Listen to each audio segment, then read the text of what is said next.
talking to Noora from Battle Beast. Thanks for joining me today. No problem. It's nice to be here. How are you? Yeah, it's great to have you on. Now, we'll get to the new album in just a sec, but the last album, how did you go with that? I really liked that one. How did you go with it, with the response to it? How did you go touring it? Did you finish a tour with it? Tell us all about it. Well, it was great until the pandemic lockdown started. Yeah, it was our tour didn't end up the way that we wanted it to go, because we were, of course, supposed to tour for No More Hollywood Endings album for, the 2020, the whole year. But we ended up doing our last proper tour was with Hammerfall. And then we were supposed to go to US tour with Amaranth, but then the lockdown started. So then we were like, okay, let's start doing this next one. But yeah, it was fun as long as it lasted. So and really, I'm so excited about this new album. So I don't I don't mind now that the previous album's tour got kind of cut half or whatever, because now we got new album and new wind in the air. So you basically got stuck into the latest album straight away then, as soon as you were sort of locked down, you sort of locked yourself into getting ready for the new album, writing and stuff like that? You didn't take a break? No, I was like, personally, I started first I started songwriting my own solo album, and then Battle Beast songwriters Janne, Eero and Jonah, they started to make songs for Battle Beast, and I did my solo album first and released it in 2021, last year's March. And then I went straight to the recording booth for Battle Beast. Like, first, of course, we did some demo sessions, and after that we started recording the actual final vocals. But yeah, I've been working a lot for the last 2 years. As Battle Beast, were you able to get together in the studio, or did you have to record remotely, send it in? What was the deal? We all went to the studio, but not at the same time. And that's actually the way that we have been doing all our albums since the beginning. Right. So we do the drums and bass and guitars and all these instruments separately, because then you can get, the recordings as accurate as possible. Because if you have the whole band in the studio, then you have if someone does a mistake, then the whole track is ruined. So it's better to do it, do the instruments separately, and then you can there's more to do for the production when you are not dependent on, like, okay, everyone must, because that it can take even more time, to record it like million times, that everyone gets everything perfectly right. And yeah, so we did this all separately. I was in the vocal recordings with Janne, our keyboard player, who is as well the producer, and he mixed the album as well. So we had the vocal sessions after, whenever we had like even one song ready, with the basic instruments, then we started the vocals, and it was kind of painless, I would say, to do the vocal recordings, because we had we had so much time now to focus on, Yeah. the making of the album, and I had several demo sessions where I was just, in the studio and just, getting the songs in, and kind of, I always ask the backstory of the songs from the songwriters, and get into my character in that way, and also I want to serve the song the best way I can. So it's always depending on the story and the mood of the song, I change the sound in my voice. Now, is it just me, or are you singing a bit higher, or is it the way the songs are written?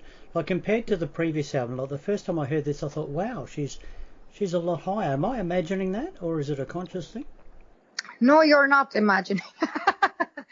Actually, we have almost always used my favorite key, and which is F sharp, in the songs, and that's the range that my voice is at the best.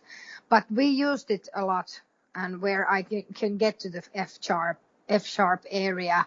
And then I during the making of my own solo album, I found finally this sweet spot in my upper range. Right. So I really wanted to use that a lot in this Battle Beast album. Yeah, so, you can tell. So it was all, I was preparing while I was making my own solo album. I was as well preparing for Battle Beast. Okay, good. At least proves I'm not going crazy. You're not going crazy. Right. Do you think with the lockdown and you're having a bit more time to be able to get it right, do you ever think you might have had too much time and taking it too relaxed, whereas in the past you might have had, right, we got to get this album out by, June or whatever, and you've got a time frame that you have to sort of get to? Yeah. Well, the thing is that we didn't have any extra time. Right. It was like, of course, in previous years when we have been making the albums at the same time as we have been touring, it's been more stressful and kind of, wearing us out, because we did that for 8 years, just touring and making albums and not having a break at all. Actually, this break that we had, it was great because we could gain some, good positive energy from, being with our friends and family and make the album as well.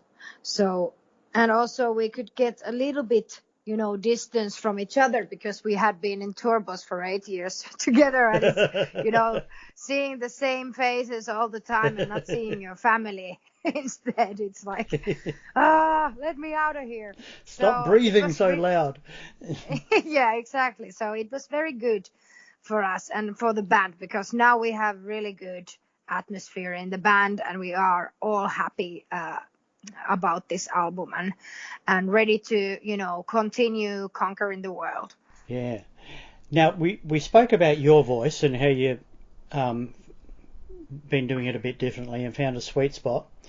I want to talk about some of the guitar work on this album. Now it's full of sweet spots in there, but yeah, I just want to play you a passage from Wings of Light. Hopefully it'll play and not be too loud.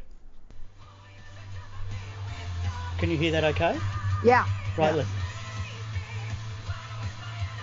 The lead bit, when it comes back in... Hang on, here we go.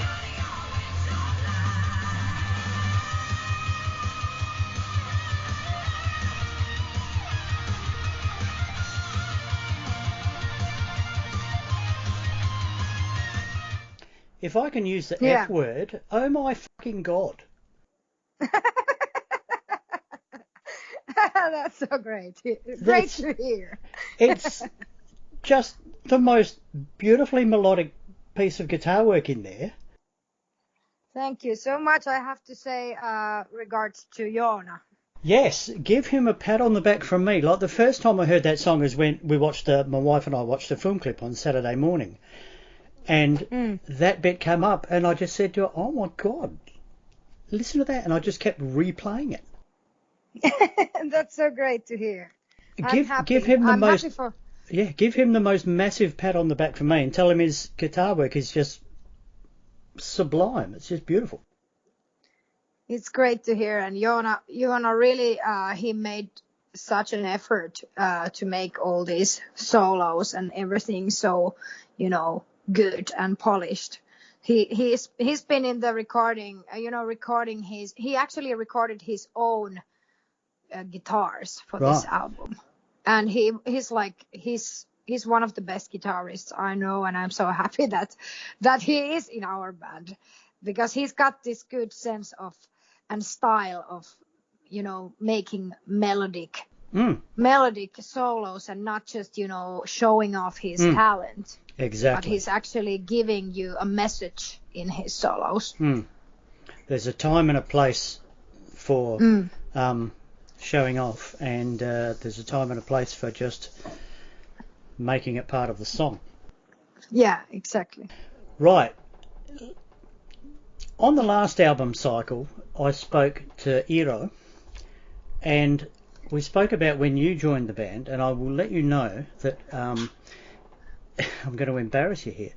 He said it was when I spoke about the time when previous singer left and they found you, and his words were, "Yes, we're very lucky to have found her." Oh, that's so sweet. They don't say that to me. That's what I was thinking. That's why I'm actually telling you. Thank you so much. I'm gonna like Eero more now. Talk about the time when you did join the band. What do you remember about that? It feels like it was a year ago, even though it's now my 10th anniversary year in the band, and it still feels very fresh. And I remember when I got the first call from the guys, and they asked if I wanted to join the band, and it felt I actually thought it was some kind of Prank? a prank. Yeah, so I thought it was a prank, and I thought that this can't be happening, and because they were saying that there's this tour around with Sonata Arctica, and you would be the lead singer of our band, and I was just what? Did you audition? Did you know these guys previously, or did they just call you out of the blue? When they actually had me on YouTube. Yeah, right. When I realized that this is actually happening, it was at the same time I was super excited, but I was also kind of terrified because the thing was that I had never sang heavy metal before, battle-based. So I had been listening to heavy metal since I was 15 years old. My first, the first song that I heard was The Trooper from Iron Maiden. So, and I can thank my brother for that, because my big brother was actually rehearsing for this audition for a heavy metal band back then when I was 15, and I heard him singing the Trooper. I was like, what the hell is this? This is so cool. And he introduced me, heavy metal music. Yeah, but I never thought when I was a teenager that I would be able to be a heavy metal singer, because I didn't have that rasp back then. I didn't have that, the balls in my voice, so to say. I was my first idol was Whitney Houston, and she was like, I just loved the way she had this soul and this big sound in her voice. So that was my, thing back then, that I wanted to be like Whitney Houston. But then, when I was 19 and I found Janis Joplin's music, and that was that moment, like, oh my God, I want to be blues rock singer like she is, with that attitude, with that soul, with that rasp in her voice. And after I got the rasp, I started to believe that I could be a rock singer, and then Battle Beast called me. and the rest is history. But here I am 10 years after. Yeah. What's the funniest thing that's happened in music for you? Could be with the band, could be a solo thing, could be on stage, on the tour bus, recording. Any funny stories spring to mind? Funny stories. There are so many. I should have written them somewhere. Maybe I will someday. But there has been a lot of fun moments. I have to think about that. What's been funny? Well, the thing is that whenever we are touring with the guys, it's always very much fun. But one thing that pops up in my mind was that when we were having a Bringer of Pain tour, the final show, Jonah did a prank to me. He surprised me by dressing up like me. he had stolen my eyelashes, these big eyelashes, and had a makeup, and he also had my corset on. So he came on the stage dressed like me, and that was super funny. Came on stage like that? Yeah. Yeah, because wow. that's like a tradition for bands, that when they are touring together, we on the final show, everyone's doing pranks to each other. So that was one of the greatest and funniest moments. Sounds good. Wish I'd been there. Yeah, well, let's hope Jonah will dress up like me again when we are touring in Australia or somewhere. Just so long as it doesn't affect his guitar playing. Exactly. Hey, we're just about at the end of my allotted time. Noora, thanks so much for joining me. Best of luck with this new album, Circus of Doom. I love it. There's some great stuff on there.